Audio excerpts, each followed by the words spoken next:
여러분 안녕하십니까? 지금 헌법재판소 어떻게 되고 있는지 정말 궁금하시죠? 물론 그거 궁금하고 구속 취소 결정 났는데 윤 대통령 언제 구치소 문을 나서는지 궁금하시죠? 그 두 가지입니다. 지금 저도 그렇습니다. 제 온통 신경은 그 두 가지로 가 있습니다. 하나는 윤석열 대통령 탄핵 각하 나올 것인가? 또 하나는 윤석열 대통령 구속 취소됐는데 언제 교도소 문을 구치소 문을 나서실 것인가? 뒤에 거부터 말씀드리죠. 뒤에 거는 말이죠. 구속 취소 결정 났는데 아시다시피 대검에서는 심우정 검찰총장과 그리고 대검 간부들이 회의를 했어요. 근데 만장일치로 자 석방이다. 그다음에 항고하지 않는다. 뭐 즉시 항고를 말하는 겁니다. 자 이렇게 해가지고서 결론을 냈는데 지금 이 수사팀이 있어요. 담당 수사는 박세현입니다. 서울고검장이고 지금 특별수사팀을 이끌고 있어요. 이자가 지금 반발하고 있답니다. 그러면서 검토 중이다 하면서 지금 위에서 내려오는 명령을 듣고 있지 않은 겁니다. 근데 위에서는 분명히 지시를 했습니다.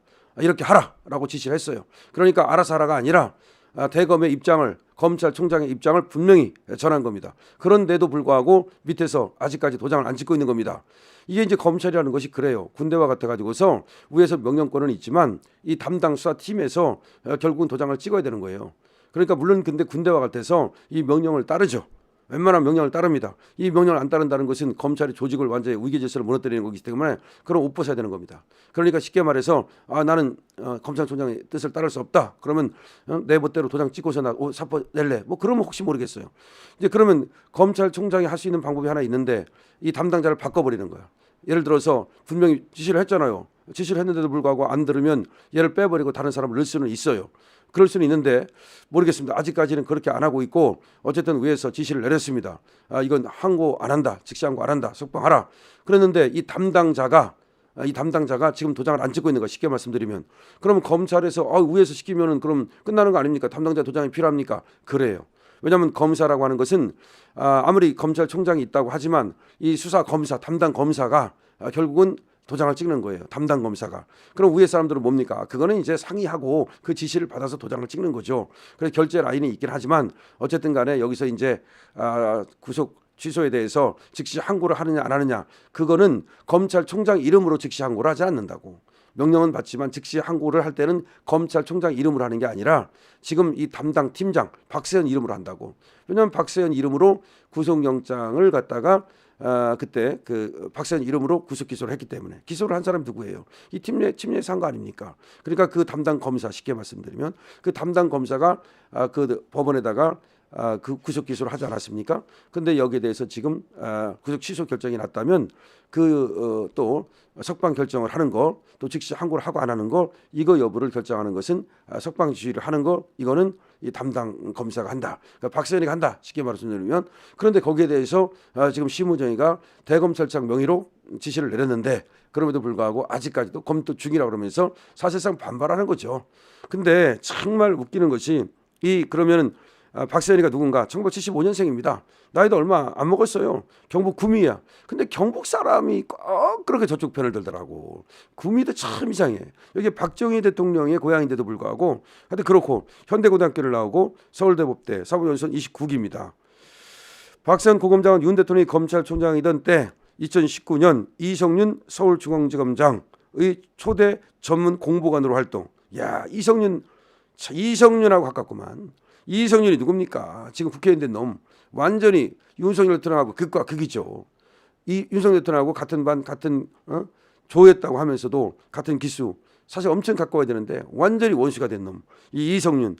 여기에 초대 전문 공보관이래. 그러니까 이성윤하고 가깝구만. 이후 부천지검 동부지청장, 대검찰청 형사부장, 서울 동부지검장을 거쳐서 2024년 9월 서울고검장으로 임명. 2024년 9월 작년에. 그럼 이것도 사실은 윤 대통령의 덕을 본 거 아니에요. 근데 2024년 9월이면 한동훈이의 덕을 봤을 가능성이 많죠. 2024년 12월 6일 윤석열 대통령의 내란 혐의 고발 사건을 수사하기 위해 구성된 비상계엄 특별수사본부의 본부장으로 임명되어 수사를 지휘. 심우정이가 이 사람을 택한 거니까 심우정이도 이상한 거야. 왜 이런 사람을 택하지? 왜 이성윤이가 가까웠던 사람을 택하지? 부친은 김대중 정부 시절, 역시 김대중 정부 시절이네. 검찰총장을 지낸 박순용 전 총장, 박순용, 김대중 정부. 애할아버지는 김용재 전 서울지검장, 애할아버지는 김용재 전 서울지검장, 또 아버지는 박순용 전 총장. 야, 또 아버지가 애할아버지 그 장인이 야, 딱 그거네. 아버지는 또 장인이 검사인 집으로 장가를 갔구만.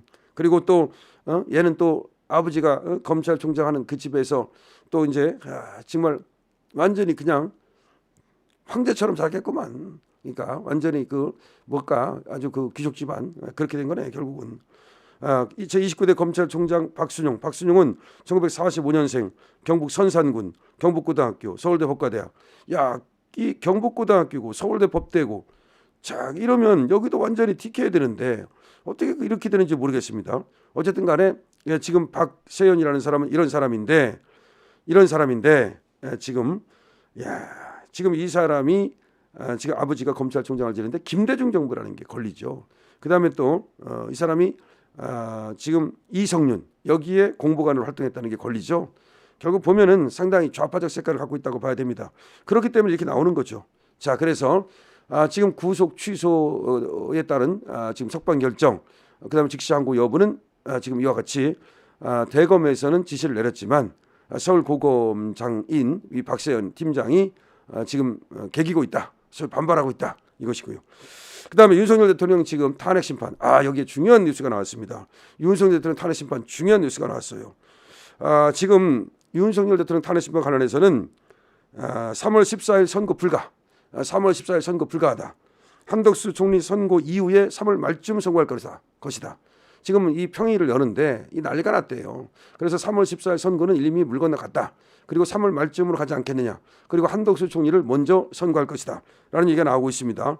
자, 근데 평의를 했는데 3월 8일 날 지금 나오는 겁니다. 이것이 뭐 100% 정통하다 그건 아닙니다. 그렇지만 언론사에서 간부가 보내주신 것이기 때문에 상당히 믿을만하다 이렇게 보면 되겠는데요. 긴급으로 제가 받았습니다. 각하가 넷이랍니다. 각하입니다. 각하 기각이 아니라 각하가 넷, 인용이 넷. 각하. 그러니까 내란죄 소추 사실의 동일성이 없고 그다음에 지금 얼마나 많은 불법적인 그런 심리가 진행됐습니까? 지금 이미선이가 말이죠. 검찰의 서류를 받아본 거 있죠. 다 불법입니다. 원래 수사 중인 서류, 재판 중인 서류는 헌법재판소에서 받아볼 수 없게 돼 있어요. 법을 어겼죠. 헌법재판소 제40조 어겼죠. 그다음에 윤석열 대통령의 그 증인 신문권 다 제한했죠. 그거 말고도 말이죠. 수많은 불법을 저질렀습니다. 이런 상황에서 만약에 인용을 한다면 이 헌법재판소는 그야말로 나중에 난리 납니다. 이번에 지기현 부장판사가 얘기하지 않았습니까? 뭐라고 얘기했습니까? 수사 절차 적법성이 문제다. 그리고 만약에 그것을 갖다가 그냥 모른 척하고 넘긴다면 나중에 재심 사유가 되지 않겠느냐.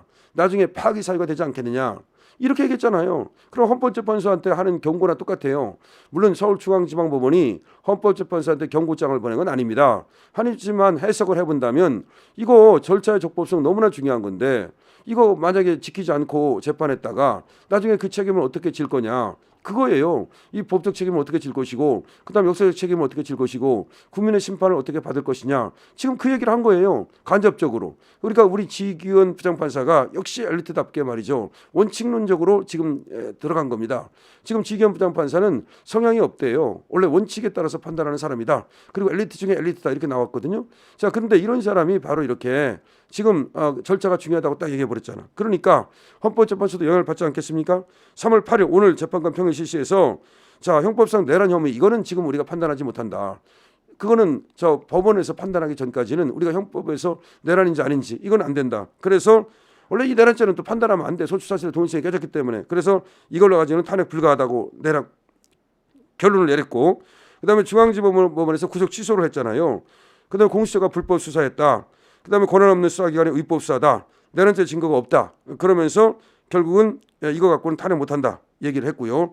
탄핵할 수 없다는 거죠. 그다음에 전국적으로 탄핵 반대 집회가 지금 40% 이상이 나오지 않냐. 50%까지 나와요. 이것이 영향을 미친다는 거죠. 왜 그러냐면 국민들이 탄핵을 반대하는데 그다음에 심각한 견해 차이가 발생해가지고서 3월 14일 선고 불가. 그리고 각하 정영식, 김복경, 김영두, 조한창 이 네 분이 각하 의견입니다.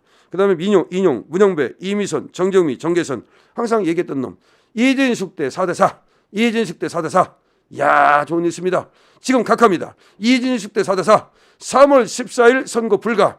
그리고 지금 현재 3월 8일 현재 각하 의견 넷 각하입니다. 기각이 아닙니다. 4대4로 윤석열 대통령 복귀합니다. 그다음에 구속 취소 지금 됩니다. 아무리 박세현이가 개긴다 하더라도 언제까지 개기했습니까? 강신업 대부입니다.